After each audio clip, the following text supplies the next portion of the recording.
bien. Aujourd'hui, je suis ultra contente de vous parler de la série Les Outrepasseurs de Cindy Van Wilder aux éditions Gulfstream Éditeur. Car ça y est, j'en suis enfin venue à bout.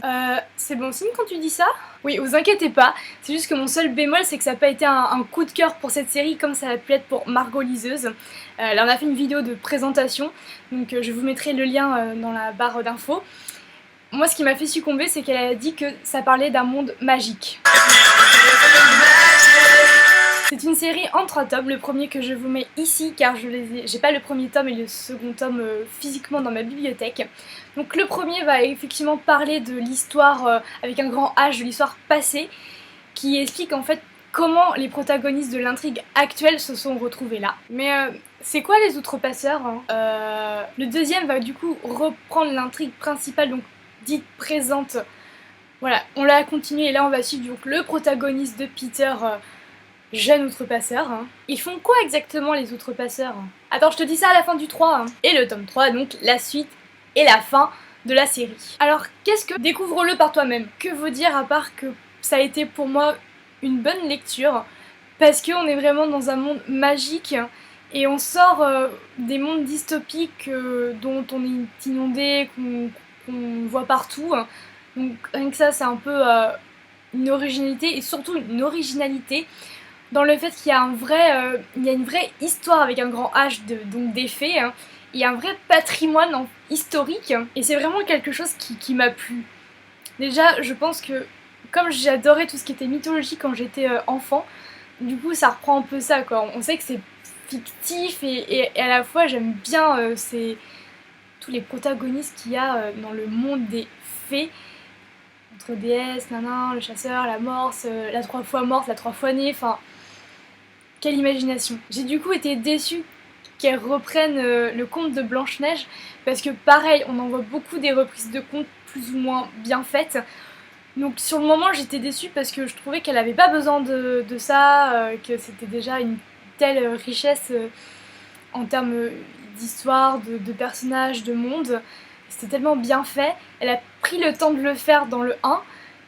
Et puis finalement, en lisant je me suis dit non mais ça s'intègre bien. Et c'est bien fait, donc bah, j'en ai profité. Et dans la partie dite présente, intrigue principale, ce qui m'a vraiment le plus plu, c'est les protagonistes. Enfin, c'est vraiment le côté relationnel entre les différents protagonistes, que ce soit entre eux, entre les outrepasseurs, entre les différentes générations d'outrepasseurs, et aussi entre outrepasseurs et personnages féeriques. Ces relations, c'est vraiment le cœur de l'évolution de l'histoire, donc...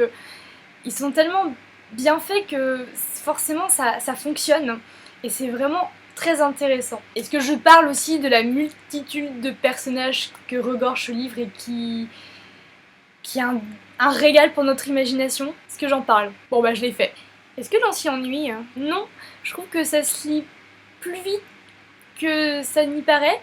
On a l'impression qu'on va plutôt y rester une semaine, mais en fait non, on se rend pas compte. En tout cas pour moi, on se rend pas compte que ça se dévore. Il y a un bon rythme. Après, je vous cache pas qu'on n'est pas non plus dans l'angoisse perpétuelle pour les personnages, on n'est pas dans le frisson.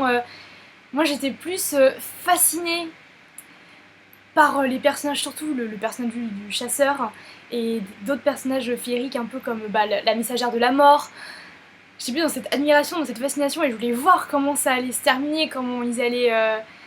évoluer, comment ça allait changer. C'est plutôt ça en fait qui m'a tenue en haleine que l'intrigue en soi, enfin pas l'intrigue en soi mais plutôt les personnages. C'est vrai que parfois ils sont en mauvaise posture mais bizarrement je suis pas angoissée pour eux. J'ai pas l'impression que c'était prévu aussi pour qu'on angoisse pour eux, enfin ça, dans la logique d'écriture ça n'y paraît pas comme quelque chose de prétendument voulu.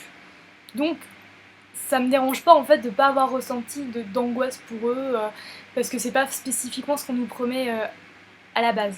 Quant à l'écriture, je la trouve bien, c'est fluide, c'est agréable et le petit plus c'est que surtout dans le premier on va être plutôt dans le Moyen-Âge, du coup on va avoir un vocabulaire adapté à l'époque et un vocabulaire aussi adapté aux personnages et ça j'ai trouvé ça sympa et bien fait et réussi et bah, du coup agréable parce qu'on peut carrément s'immerger dans l'époque, c'est cohérent avec les personnages, ça aide à la construction.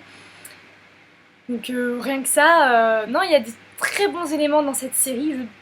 Je suis d'accord avec Margot que c'est une série à découvrir.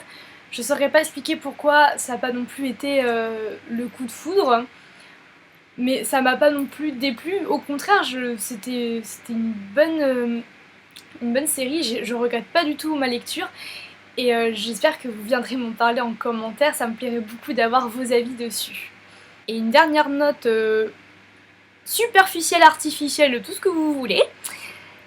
Les couvertures sont vraiment sublimes. Oui, j'ai déjà dit dans mon book haul, mais sait-on jamais si vous l'avez raté.